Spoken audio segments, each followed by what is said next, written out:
அன்பு நண்பர்களே, அனைவருக்கும் அன்னை சமையல் உமாவின் அன்பான வணக்கங்கள்.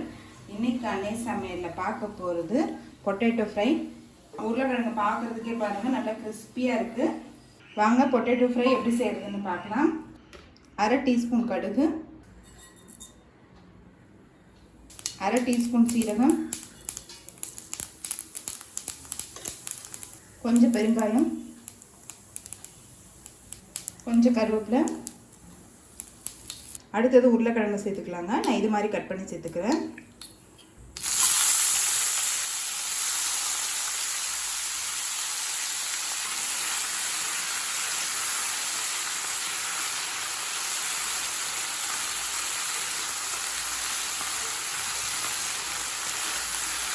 உருளைக்கிழங்கு நல்ல கலர் மாற வரைக்கும் வதக்கிக்கலாம்.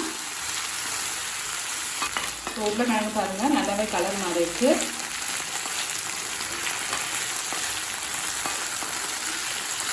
கால் டீஸ்பூன் மஞ்சள் தூள்,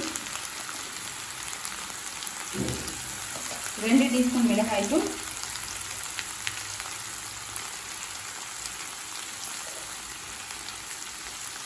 1/2 டீஸ்பூன் கரம் மசாலா,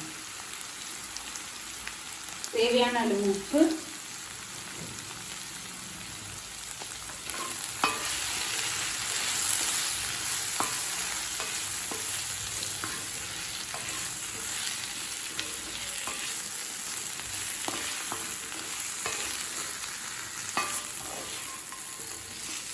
அதில் 1 நிமிஷம் வரைக்கும் வதக்கிக்கலாங்க. கரம் மசாலா நீங்கள் விருப்பப்பட்டீங்கன்னா சேர்த்துக்கலாங்க. ஒரு 1/4 கப் தண்ணி சேர்த்துக்கலாங்க. மூடி போட்டு உருளைக்கிழங்கு நல்லா வேகிற வரைக்கும் வெயிட் பண்ணலாம். 5 நிமிஷம் ஆகிடுச்சுங்க. நான் ஸ்லோலே தான் வச்சுருந்தேன். அடி பிடிக்காமல் இருக்க அப்பப்போ கிளறி மட்டும் விட்டுக்கிட்டே இருந்தேன். ஊற்றுற தண்ணி பாருங்கள், நல்லாவே குழஞ்சிருக்கு. இப்போ உருளைக்கிழங்கு பாருங்கள், நல்லாவே வெந்துருச்சு.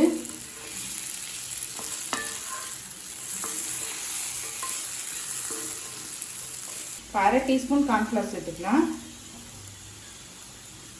1/2 டீஸ்பூன் அரிசி மாவு. இது கார்ன்ஃப்ளவரும் நீங்கள் அரிசி மாவு சேர்க்கறதுனால நல்லா கிறிஸ்பியாக வருங்க. இது நார்மல் அரிசி மாவு தான், கடையில் வாங்கினது.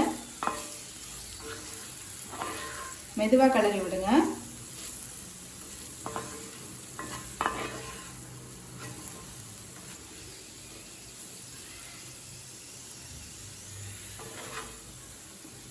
இது சேர்த்துட்டு ஒரு 2 நிமிஷம் ஸ்லோலே வச்சிடலாங்க. நல்லா கிறிஸ்பியாக வரும். தேவைப்பட்டுச்சுன்னா கொஞ்சமாக எண்ணெய் சேர்த்துக்கலாம்.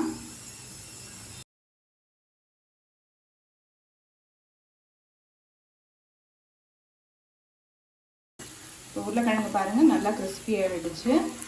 இதுக்கு மேலே இருந்ததுன்னா உடஞ்சி போயிடும். இப்போ பொட்டேட்டோ ஃப்ரை ரெடி ஆகிடுச்சுங்க. சர்வ் பண்ணிடலாம். சுவையான உருளைக்கிழங்கு வறுவல் ரெடி ஆகிடுச்சு. ரெசிபியை ட்ரை பண்ணி பாருங்கள், கண்டிப்பாக உங்களுக்கே பிடிக்கும். ரெசிபி பிடிச்சிருந்ததுன்னா வீடியோவை லைக் பண்ணுங்கள், கமெண்ட் பண்ணுங்கள், ஷேர் பண்ணுங்கள். இது வரைக்கும் அன்னை சமையல் சேனலை சப்ஸ்கிரைப் பண்ணலைன்னா சப்ஸ்கிரைப் பண்ணுங்கள். தேங்க்யூ.